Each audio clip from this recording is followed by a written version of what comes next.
Olá pessoal, tudo bem? Eu sou a Glenda, estou junto com o Ulisses, CEO da Sparta. Vamos falar sobre ofertas públicas.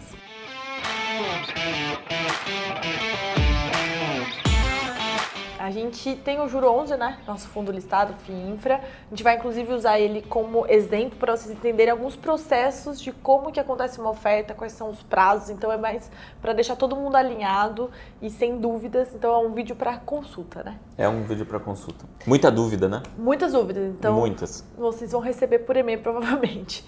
Primeira pergunta. Direito de preferência, Ulisses. Como que funciona? O que é o direito de preferência para quem já é cotista, por exemplo, do Juro 11?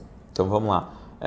Direito de preferência, assim, quando vai ter uma oferta, os investidores que já são cotistas, né, ou seja, quem já é investidor do fundo, ele vai poder participar na mesma proporção que ele já tem do fundo hoje na oferta. Então, se o fundo tem 100 milhões e o investidor tem 1 milhão, ele tem 1% do fundo. Quando vier uma oferta nova, se ela for de 200 milhões, por exemplo, o investidor vai poder manter esse 1% de participação. Ou seja, ele vai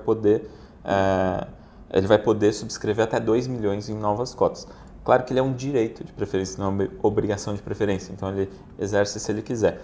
E o direito de preferência, ele tem que ver sempre nos documentos da oferta se ele está previsto ou não, ou no regulamento do fundo. No caso do Juro 11, artigo 24 do regulamento, ele deixa claro que toda vez que a gente for fazer uma oferta, os investidores vão ter direito de preferência.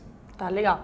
Quando sai uma oferta, que documento é importante que a gente acesse para ter todo o cronograma, todo acesso às informações mais relevantes? Um documento super importante, então, é o ato do administrador. E assim, lá é um documento que tem todos os detalhezinhos, mas talvez o investidor queira fazer uma procura um pouco mais cirúrgica ali e algumas informações mais importantes. Por exemplo, o direito de preferência, se ele vai poder ser negociado ou não, né? Se ele vai poder participar de leilão de sobras e montante adicional ou não, o que é cada uma dessas coisas. Então, primeira coisa, toda vez que vai ter o direito de preferência, o investidor ele vai receber lá, tem um fator de proporção que é o que eu tinha exemplificado aqui. Então, no caso, tem um fundo de 100 milhões, o cara tem e vai fazer uma oferta de 200 milhões, por exemplo, o fator de proporção é 2. Então, para cada uma cota que ele tem, vai receber 2 direitos de preferência. Esse direito de preferência, normalmente, ele vai aparecer lá com o final 12 na sua posição. Então, sim, vai ser um próximo número. Então, o Juro 12 é basicamente os direitos de preferência. Aí, no ato do administrador que aprovou a oferta, que está disponível lá no nosso site, clica no link para ir para o site do administrador, atos do administrador, e vai ter lá o ato do administrador que definiu a oferta, vai estar falando se pode ou não pode negociar esse direito de preferência. Então, vou dar um exemplo. Na segunda oferta do Juro 11, a gente fez uma oferta que era exclusivamente para cotistas. Então, o ato do administrador estava lá falando para quem que é essa oferta? Exclusivamente para cotistas. E aí, está falando lá que o direito de preferência não vai poder ser negociado. Então, o Juro 12, ele não pode ser negociado. Quem quiser exerce, quem não quiser, ele morre. E como que é essa negociação? Eu posso comprar se eu não sou cotista? Isso. Assim, na segunda oferta, não podia. Na terceira oferta que a gente fez, do Juro 11, o que aconteceu? O investidor ele recebeu lá o Juro 12 e aí ele podia negociar em bolsa. Então tinha lá uma data de início das negociações do direito de preferência, data de fim de negociação do direito de preferência. O investidor que não ia usar esse direito de preferência, ou seja, não queria entrar na oferta, não queria usar todo o direito de preferência que ele tinha, ele podia ir lá e vender no mercado secundário, ainda colocava um dinheirinho no bolso, né? Era isso. O investidor que eventualmente interessado, né? Pode ser um investidor, ou pode ser um cara que não era investidor, e ele quer comprar Juro 12 no mercado, ele pode comprar. E aí ele pode aproveitar esse período de negociação do Juro 12 e ir lá comprar, né? Normalmente negocia nos preços, tipo, alguns centavos, assim, uma coisa assim. Ele pode comprar essas cotas de Juro 12. No caso, por exemplo, da nossa terceira oferta do Juro 11, qual que foi estava sendo negociado lá por pouquíssimos centavos, então era super fácil comprar. E qual que era a vantagem? A vantagem é que o direito de preferência não tem rateio, não está sujeito a rateio na oferta. Então o investidor vai lá, ele compra o direito de preferência, ele tem que exercer o direito de preferência, não adianta comprar e não exercer, ele perde o dinheiro o que gastou. Esses centavos aí que ele gastou. Então ele compra o Juro 12, ele vai lá e exerce. Quando ele exerce o direito de preferência, é como se ele estivesse entrando na oferta. Ele garante que ele vai entrar na oferta. Pela entrada VIP. Qual que é a entrada VIP? Não tem rateio. Então, se pegar, por exemplo, a terceira oferta, que a gente teve uma demanda super grande, teve rateio, tal, para quem entrou direto na oferta, quem comprou Juro 12 não tinha limite, não teve rateio, não teve nada. Então, quanto ele quis investir na oferta, ele conseguiu. Né? Então era um jeito de fugir dessa parte do rateio. E mesmo para dar uma questão mais técnica, mas para os investidores vinculados, né, que eventualmente são excluídos de ofertas que têm muita demanda, o direito de preferência às vezes é um caminho para ele poder justamente exercer e não tem o problema de ser ou não vinculado, ele pode ir lá exercer e acabou. Maravilha, acho que ficou bem claro o direito de preferência. Então, a principal vantagem dele é entrar aí na sala VIP da exatamente. oferta. E aí, lembrar, se ele puder ser negociado, acho que sempre tem a avaliação de se vale a pena vender ele, se você não for usar, ou, eventualmente, até quem tem interesse ir lá e comprar esses direitos de preferência também. Então, assim, óbvio que a avaliação de cada investidor, mas o mecanismo de como funciona é esse. No direito de preferência ainda tem um outro negócio que é importante olhar no documento da oferta também, se vai ter ou não. Então, por exemplo, na nossa segunda oferta, que era exclusivamente para cotistas, tinha uma fase depois do direito de preferência. Qual que era essa fase? Era a fase de sobras e montante adicional. O que significa? Quem exerceu alguma coisa de direito de preferência podia ir para uma segunda fase. Né? Então é que nem videogame. Exerceu o direito de preferência, nem que seja uma cotinha, ia para a segunda fase, que é o leilão de sobras e montante adicional, que é o que? Ele pode exercer mais direito de preferência. Então, assim, se ele já tinha uma quantidade, mas ele queria investir mais porque acha que as condições são boas ou quer fazer um investimento maior, etc. E tal. Enfim, cada um tem seu modo de decidir, mas quer aproveitar isso, pode entrar nesse leilão de sobras, que é o quê? É como se fosse aproveitar os direitos de preferência das outras pessoas que não exerceram o direito de preferência. E isso numa proporção, né? Por isso que chama sobras, e o tal do montante adicional, que na verdade assim, até mais do que seria a sua proporção dentro do bolo ali. Então é um mecanismo que muita gente não conhece, mas que às vezes as pessoas acham que está limitado só a quanto teve de direito de preferência. Na verdade, assim, quem é cotista numa determinada data de corte lá, que para todas as ofertas existe, que está sempre nos cronogramas indicando qual que é a data de corte, que as pessoas que vão ganhar direito de preferência, às vezes elas podem entrar com um montante bem maior na oferta, seja comprando um direito de preferência quando ele está sendo negociado, seja entrando nesse mecanismo de sobras e montante adicional quando não tem a negociação no mercado secundário, quando tem esse mecanismo disponível. E isso vai estar sempre descrito no ato do administrador ou no material da oferta, né, no prospecto. Muito bom, acho que ficou bem claro agora. Essa é a ideia. Cronograma da oferta. A gente tem várias datas ali. Várias datas. Quais são as datas mais importantes? Normalmente, assim, o que tem no cronograma, né? Então, uma forma mais didática de olhar. Normalmente vai ter qual que é o período, assim, uma data importante para você olhar até quando você pode entrar na oferta. Então, isso vale para qualquer investidor. Então, assim, o fim do prazo de reservas, né?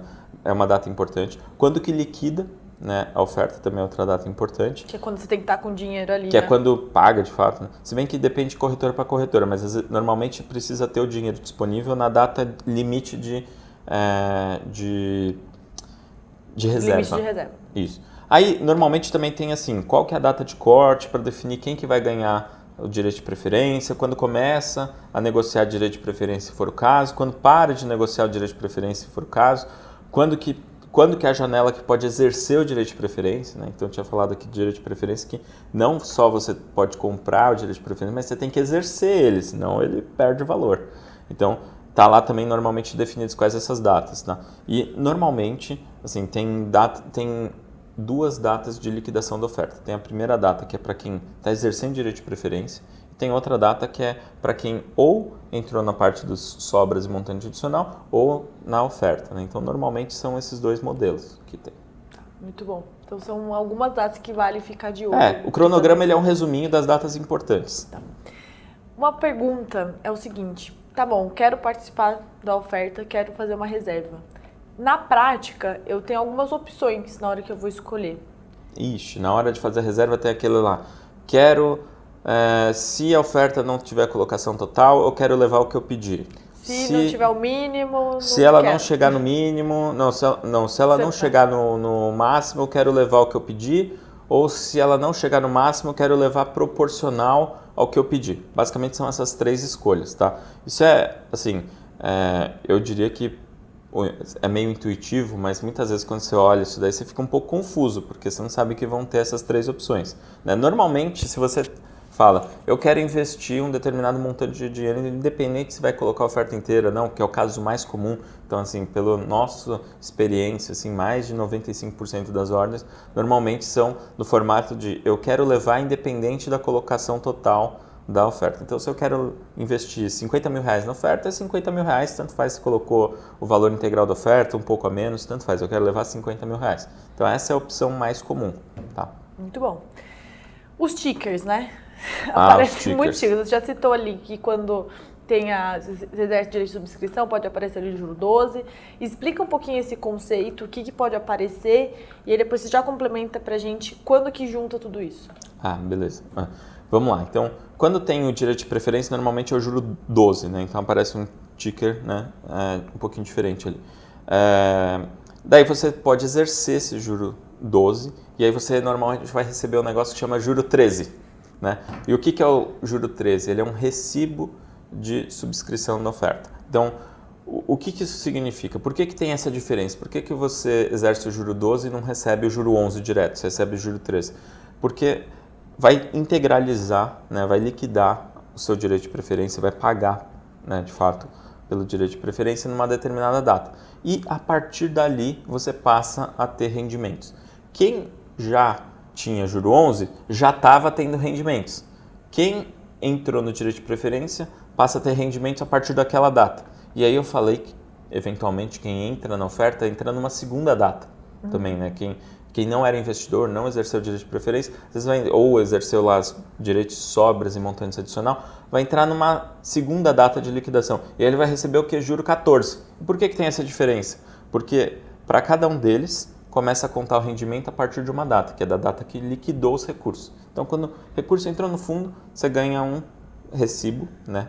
Que pode ser o 13 ou pode ser o 14, e aí vai contando em paralelo quanto que é o rendimento de cada um deles acumulados até uma determinada data, normalmente no final do mês que teve a última liquidação.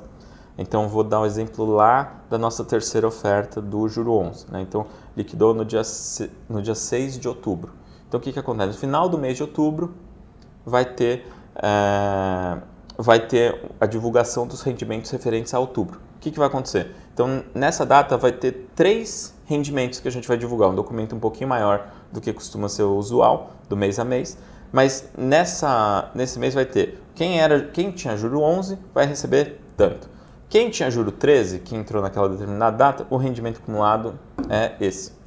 E quem entrou no juro 14, o rendimento acumulado nesse períodozinho é aquele. Então, aí passa uma régua e aí junta todos esses tickers, né? Então o juro 14, o juro 13, passa tudo a virar juro 11 e depois de 3 dias, normalmente, da divulgação, passa a negociar com todo mundo o juro 11. Então aí sim passa a negociar e passa a ser tudo a mesma coisa. Então por que tem esses tickers diferentes? Basicamente porque para definir qual que é o rendimento que cada pessoa tem em função da data que liquidou ali na oferta. Até a hora que vai juntar tudo e aí dali para frente passa tudo a ser negociado, então passa a ser negociado o juro 11 e aí segue o jogo. Excelente. Rateio. Tem alguns tipos de rateio que existem no mercado, alguns são mais usados e outros não. Explica quais são as diferenças e o que são impactos. Boa, rateio. Então assim, quando uma oferta tem mais demanda do que era a oferta inicial, tem um mecanismo que é para acomodar toda essa demanda. Né? Um critério, né? Chama lote adicional, que normalmente está definido na oferta. Se pode ter, mas o mais usual é que normalmente tem nas ofertas. O lote adicional que é de até 20%. Então, você está fazendo uma oferta vou pegar o exemplo da nossa terceira oferta, era uma oferta de 250 milhões, teve demanda muito maior que isso, então a gente colocou também um lote adicional, que era de mais 20%, então virou uma oferta de 300 milhões no total. Então, esse é um mecanismo para já acomodar uma demanda maior do que a gente estimou inicialmente.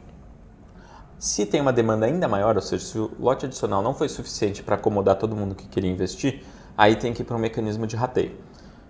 Basicamente, tem 3 tipos de rateio aqui. Né? O primeiro tem um nome chique, né?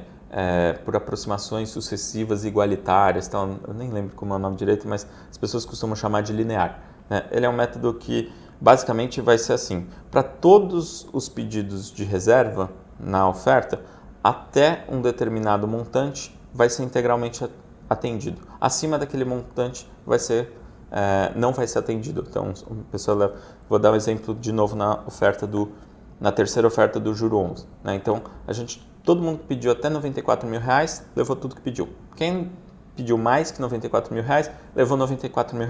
Então, alguns conhecem isso como cap. Né? Então, tem um teto, né, de quanto que foi alocado.